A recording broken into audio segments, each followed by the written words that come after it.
Every gem has a secret, and gemologists are the detectives of the mineral world, using science, precision, and a trained eye to reveal what makes each stone unique. From rough crystal to radiant jewel, their work uncovers the truth behind the sparkle.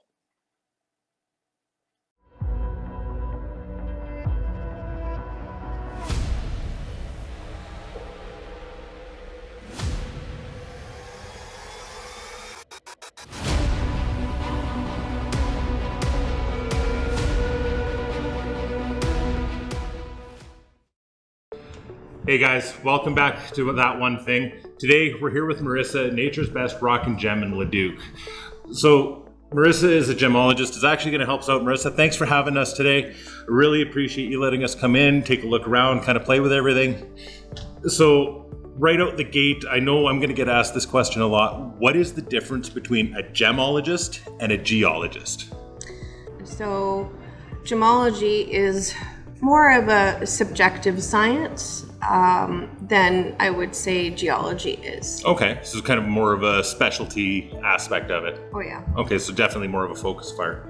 So in your opinion, what would you say is the difference between, say, a precious gem, a semi-precious, and a rock? Like, just your general typical... Well, that's a funny question for me because I will hold a lot of value to things deemed just a rock because they're also sentimental. So that is where, gemology is also a bit interesting because when I say it's subjective, it's also you're talking about beauty being in the eye of the beholder, and that is why. So, but traditionally, a gemstone would be your diamond, ruby, emerald, sapphire, and then a semi-precious is your other gemstones, topaz, amethyst, anything like that. In terms of just a rock, though, to answer it better technically, it would be something that's not durable or, something that you wouldn't use for jewelry purposes. I suppose you could describe as a rock. Don't really care if it lasts better for slingshot ammo than it is for around the neck. Maybe. Okay. Yeah. Yeah, but here, I would say, let's say you decided to go to the mountains and you're, walking along a trail and you see just a rock.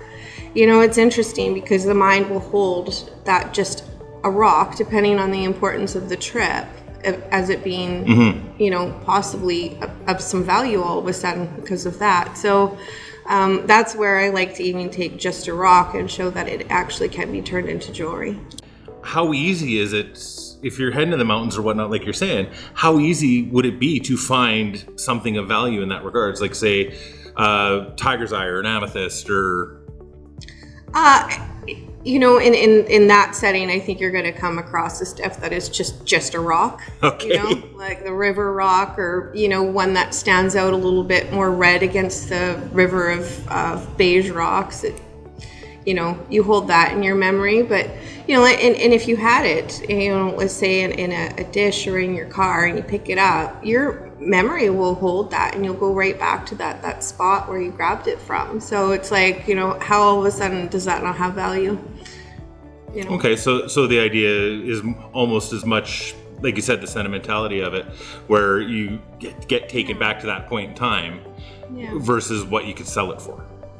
Yeah, I mean, I think it's, in those settings, it's personal. I mean, obviously, you're not going to be turning to flip those personal items of just a rock and think it's going to become valuable in that sense. No, of course it won't.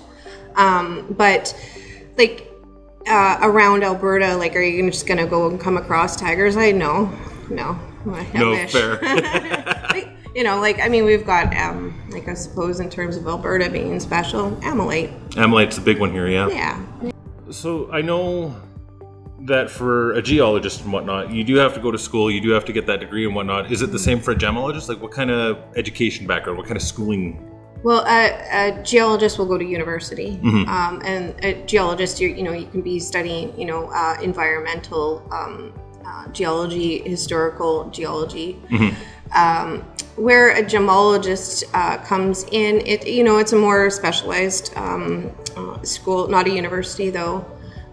So you can go to GIA, that's the American, the Canadian CGA, And then, of course, there's some European schools as well for that. Okay. So it's more of a specific institute that you go to for that. Versus a general university or whatnot. Yeah, Okay. correct. What advice would you be able to give somebody in regards to gems, whether it's in regards to what to look for when purchasing or if they're hunting for their own?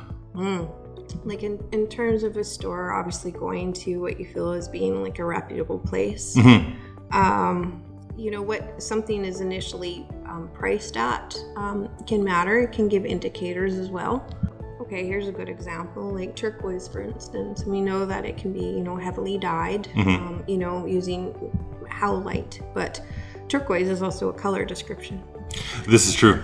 So that's where, you know, that can be a little bit of a slippery slope. And, you know, sometimes things are trademarked by certain miners, you know. I would say as much as the customers want certain things, they can fuel it themselves in some ways.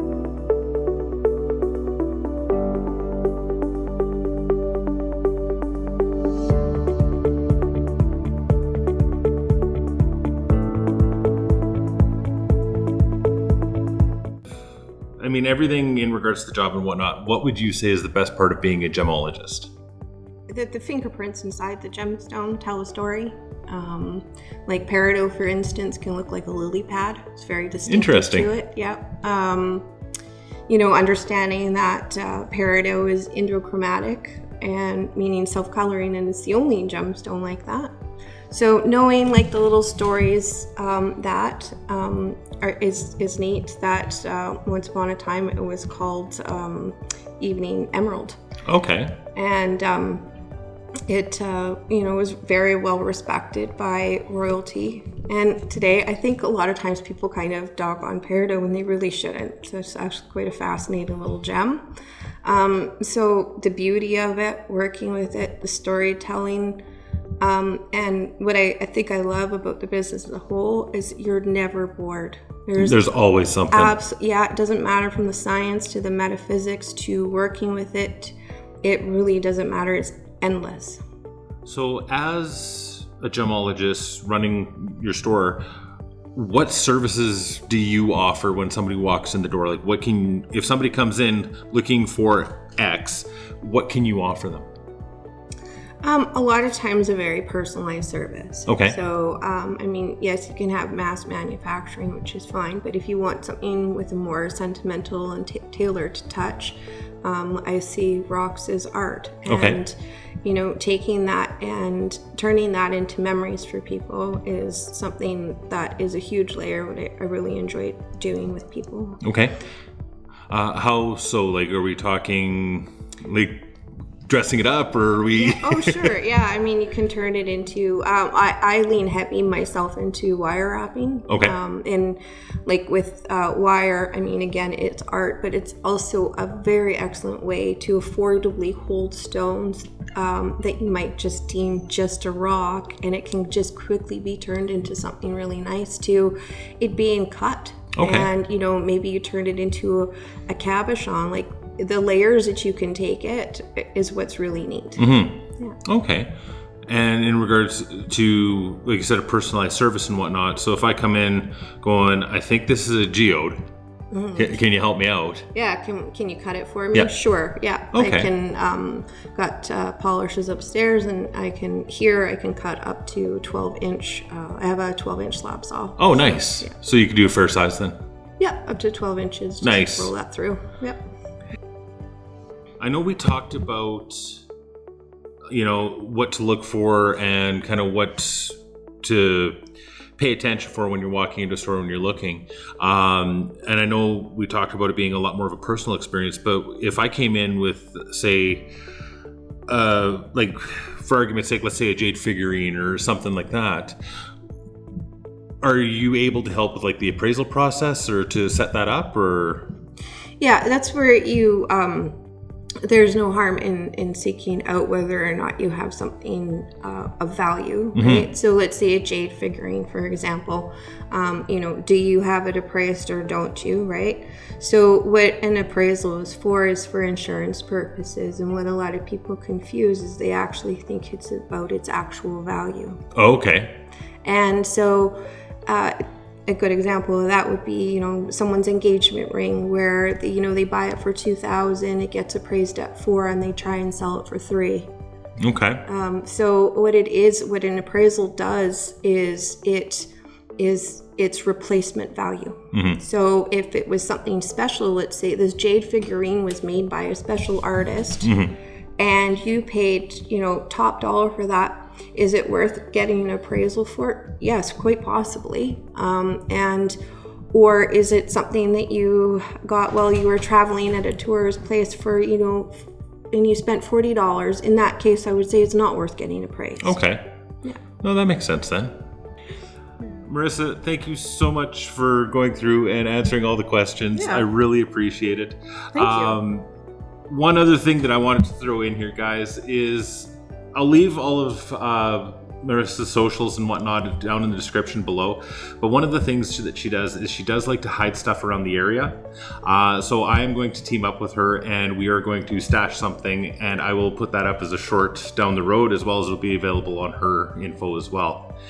Guys, thanks again for watching. Marissa, thanks for having me. Thank you very much. Don't forget to subscribe, all the usuals, and don't forget to leave it in the comments what your one thing is. Guys, have a good one. Thanks.